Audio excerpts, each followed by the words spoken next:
All right, Jay, we made it to Mystery Valley. Thank you for doing the Sasquatch expedition.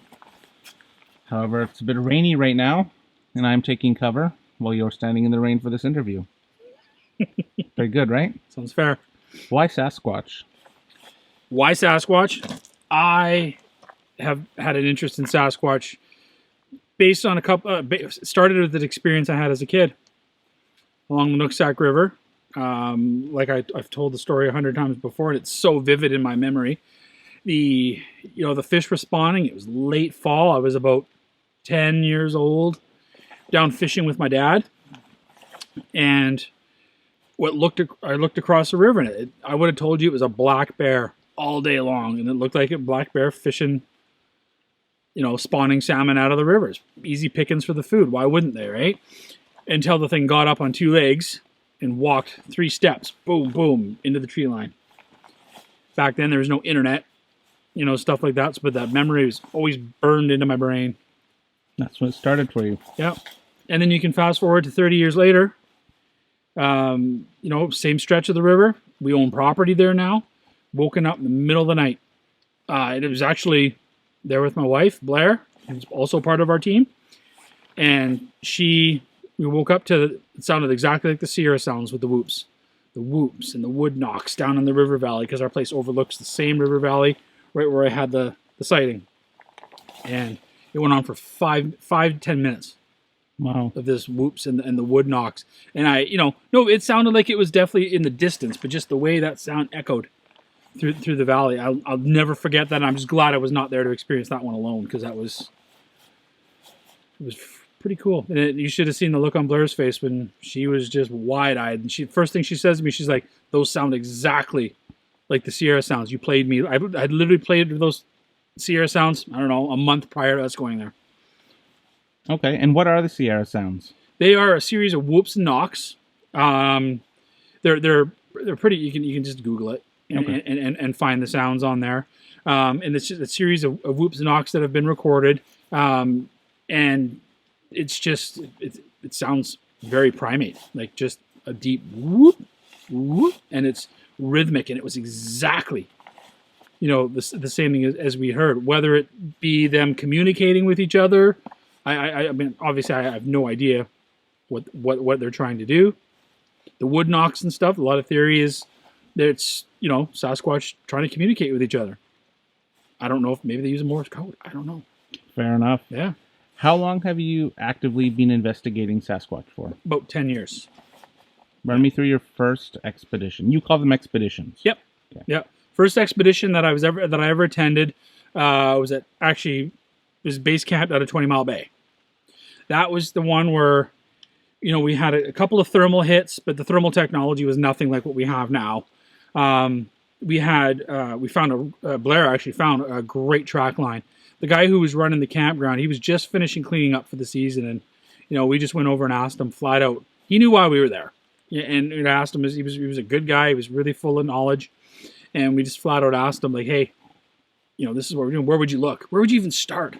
And he goes, "If I were you, I'm not saying anything, but I would start over there." And he pointed exactly into this cut line where he would go. Sure enough, we found, a track line there. And we had a bunch of photos. That was one of my first experiences with John Bindernagel, actually. And we found the track line. Some of the tracks were better than others, but the majority of them were literally a 57-inch stride apart. So some of the tracks, nothing really castable. The tracker that we had with us, he estimated that the tracks were probably 6 to 9 months old. Just based on and how he gauged that, I thought was actually incredible. He knew the species of moss that these tracks were through. There was some of them were in mud, but the rest of it was through the moss, and he could tell by the regrowth, like whatever it was so heavy it killed the moss. And the regrowth of the moss was how he was able. That's how he said that the tracks were that old, because this is how slow that moss grows. Okay. Never even would have thought of that. What is Bigfoot to you? To me, it's a big hot discussion for people. It is a big hot discussion, people. I myself, until we can prove either way. I'm totally open-minded to either side of the story. As we know, there's, some people are thinking Bigfoot's an alien. Some people think it's a living, breathing creature. Some people think it's a species that's gone extinct that isn't extinct. There's different variations. As far as we know, it could be humanoid. It could be like a Neanderthal type, like a forgotten human, a missing link, shall we say. Could be, and as much as I'm not an advocate of killing one, I think that it's going to take a body to really prove it, to science, for anyone to believe it. But, as far as I'm concerned, and in my opinion, everybody has their own opinion on what Sasquatch and Bigfoot is. I've said it 100 times before. My opinion is whoever it is has their opinion based on an experience they've had. If they believe that they've had an experience with something that, would be an alien, because there's a lot of reports of lights that you can't explain, and then all of a sudden there's a rash of Bigfoot sightings. There's been a lot of UFO sightings, and all of a sudden now there's Bigfoot sightings in the same area. So you can't discredit that side of the story. A lot of people believe in the Gigantopithecus theory. A lot of people is it a hominoid? They just don't know how human it is. There's so many different theories on it, but until you find a body, you just don't know. And I honestly believe that it depends on the region that you're in. Because you look at, say, Florida's skunk ape and different parts of the United States there where, and down south, well, a lot of the reports that come in, the creature's not as big as what you get here in the Northwest. Where here you're talking like, 8-foot, 9-foot reports is not uncharacteristic at all. We're down in Florida, you get the reports that come in, it's a much smaller creature. Now that could be food. I don't know. How does one search for Bigfoot? Well, the advice that I was given once, and I think it was good advice, was by John Green. Anybody who knows Bigfoot knows John Green. He gave us advice, as our group. He gave us advice that I thought was actually quite smart. He said the biggest mistake that he made as a scientist, as in the whole Bigfoot field, was he called it ambulance chasing. He would get a report, he would get pictures or whatever, and he would run off to California, he would run off to wherever and go see them. And half the time, by the time he got there, the evidence was gone, diminished, eroded, what have you. He gave us the advice he gave us was pick a spot. I don't care if it's your backyard. Preferably somewhere where there's been reported sightings and stuff like that, of course. And just work it. Work it for years. Don't go ambulance chasing. And then that was the advice that he gave us. I thought and it's kind of stuck with us. And, Mystery Valley here has been very, very good. The amount of reports that we get from Mystery Valley and just our own experiences and the evidence that we've collected here, it's been pretty good. In this little secret pocket that you brought me to, how many active Bigfoot researchers would you say are here on the regular? On a regular?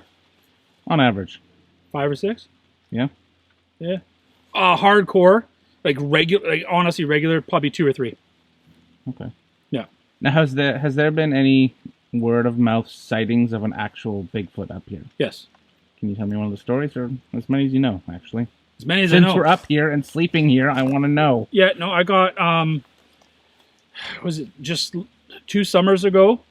Report from a teenager, and he was here camping with his family and what have you, and we just happened to be here and running some research, and I guess we were down there, and discussions started happening, and found out we were here, and he told us that he had seen something up on the one ridge down by the lake, and it was a daylight sighting. He says that he saw a Sasquatch. He described it as 7 foot tall, just standing there still and staring right at him.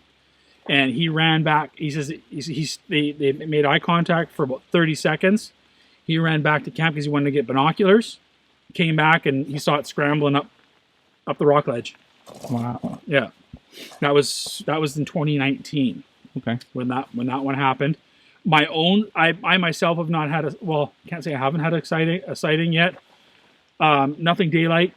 I did get a sighting with our group when it was actually the last night of our expedition. We'd been skunked the whole time. We got back to, it was our very last night. One of the females in our group just let out a scream at the end. And we got an instant call back, 30 yards down the ridge. And I happen to have a Generation 3 night vision right around my neck. I brought up, and what I looked at, and I saw it clear as day. It looked from about here up. Just no definition. It just looked like a massive football player with no neck. Standing like this and it was swaying back and forth. Wow. Like this. That's all I could see. And when I handed the night vision to one of my colleagues, she saw the same thing. And she looked at it for about 50, and just standing there, swaying. Handed it to the next colleague, and he said that, and this is when we heard, another one of our colleagues that was about 50 yards up, heard footsteps, like paralleling us up the cut line, right? Right afterwards, because he said he saw it turn and walk. Okay. So, again, it wasn't just me that saw it, and I love those types of signs, but did we have detail? No, it was not defined, other than it just looked like a massive shadow staring at you, but it was swaying. And do you think they watch us? Do you think they come to us? You were telling me a story earlier, man, I wish I had the camera rolling, but the road was too bumpy, about kind of undercover squatching. Yeah, I'm trying to take we're trying to take a different approach now when it comes to coming out into the bush and looking for Bigfoot, because at the end of the day, for so many years, everybody's been coming out into the woods, whooping and yelling and, you know, carrying on, and it's really gotten nowhere, to be honest with you. We don't have any better results. So to think that we're to continue to do the same behavior, you know, we come out here and it's, you know, if you were an animal out here in the woods, you would take that almost as not predatory, but aggressive. You know, I would. The approach that I would like to take now is because we have a lot of reports that come in from campers of being watched. I think Sasquatch are very curious. I think they're, you know, they do watch people camping. I think they're, so my whole theory is I think we're going to have maybe the way we turn things around and we try to draw them in instead. Get them curious to see what we're doing. We, you know, set up a camp and do some crazy things that normal campers don't do. You know, and we've tried some time. We've tried a few things. We've set up a false camp, and, you know, play some podcasts. But yet there's nobody around. You know, we've done what we call curiosity boxes, and, you know, we'll put out a Rubbermaid tote, and we'll have people from the group go in there and make a big deal about what's in that tote. And you do it for 2 hours. Like, come back, and then you go sit back down by the fire. Come back and just do that for a while. And then just bugger off and leave the tote there. Wow. And the last one, what we did for that was actually, we didn't get any evidence with it, unfortunately, but we had a trail cam. So the minute something opened up the box, boom. That's smart. You get hit by the trail cam. So we tried that. Unfortunately, there was no success on that one, but we did have the same.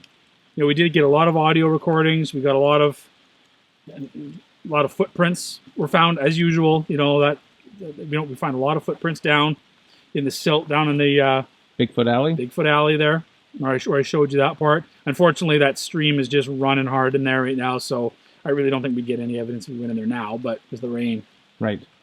Now you said Bigfoot has a smell that's reported. Yeah. What is it? It smells like if you've ever smelled a bear, a really disgusting wet dog. I've only ever smelt it once before. And it was, I mean, I didn't get a visual sighting, but there was that one time where we were not too far, only a couple clicks up the road, where it was about, I don't want to say about 1 o'clock in the morning, and we were all kind of hunkered down, and just that stench, absolute stench. We didn't hear anything, didn't see anything, but just, man, the smell just came out of nowhere. Hung around for about 20 minutes and it was just gone. I've camped at the south end of this area quite a bit. Yeah. And I'm no Bigfoot expert. Not going to pretend I am. That's your wheelhouse. Mm-hmm. I'm a ghost guy. I felt really uneasy in the bush there. Yep. Now, from things I've read or talking to other people into Bigfoot, that's, I guess, you can kind of sense if there's stuff around you. Do you think Bigfoot gives off that sort of stuff? Maybe. I really don't know what I'm asking here. I'm just more or less, you know how you get like hunches and feelings? Yeah. No, I mean, we've all had that. I mean, how many times have we been investigated? And as you know, I'm not sensitive, you know, when we go into these haunted locations, but there's the odd time where you just get that feeling of being watched. Right. I think it's just, I don't know, almost a sixth sense at times. Right. Now, what would you like to tell the general person who doesn't know much about Bigfoot that's interested in Bigfoot? That's interested in Yeah. Bigfoot? What would you like to tell them about your craft? I'm going to call it a craft. A lot of what we do, a lot of what we're doing is trial and error. My best advice to somebody that wants to come out here and do what we're doing is you don't have to invest a ton of money in gear. You know, some good audio recorders, trail cams can be real hit and miss, I'll be honest with you. They're just not overly reliable, not for what we're doing. Audio is probably the majority. A lot of the things is get used to when you do find evidence, whether it be a footprint. The best thing is to learn how to preserve and not destroy the evidence or you know, the area around it. And a lot of it, try to think out of the box, man. Like, because again, a lot of the things that a lot of investigators do is they seem to think that this is just my personal opinion. Because I mean, I investigate with people that go out there and whoop and yell at the moon. You know what I mean? And it just doesn't really get you anywhere. We have a lot more success with women, especially when it comes to making vocalizations. The women always seem to get a lot more responses and callbacks than any man does. Why is that, do you think? I don't know if it's less threatening. Could be the pitch, tone of voice. I honestly don't know why. It just seems to always, when we have women with us on the team, and we have a lot of women heavily involved in it, that we just seem to get better evidence with women around. Like, again, I don't know if it's a threatening, it could be just the pitch. I think that a Sasquatch, to be as intelligent as it would have to be to not have been detected this long, would honestly, he's going to be able to tell. You can sit here and scream at the mountain all you want. He knows you're a person. He's not stupid. No, you know, he tell. Don't tell me, you can't tell me or convince me that they can't tell the difference between, you know, you and me yelling at the tree over there as opposed to like an actual Sasquatch call. Now, maybe a female, it's maybe, you know, from a distance, maybe they can't figure it out. Maybe it takes them a little longer to discern whether, what was that? You know? Okay. All right, Jay, well, what are we going to do tonight? Well, tonight we're going to be breaking out some new gear. We'll be bringing out, we have the FLIR cams tonight. We've got some audio recorders are going to be running. I got a couple of good spots I still want to check out today, and that we have to go do in the daylight. Mm-hmm. But for the most part, I think if we can find that one sweet spot, you know, if this rain can let up, honestly, because the rain is really going to hinder a lot of what we're doing, of what we were going to do tonight. All right. If the rain lets up, we got a great spot to therm from. We got a wicked vantage point that we found. That fingers crossed we can catch something. Set up our audio recorders, and unfortunately, I wish we had more time to do it. Me too. All right, man. Let's go explore your spots. Okay.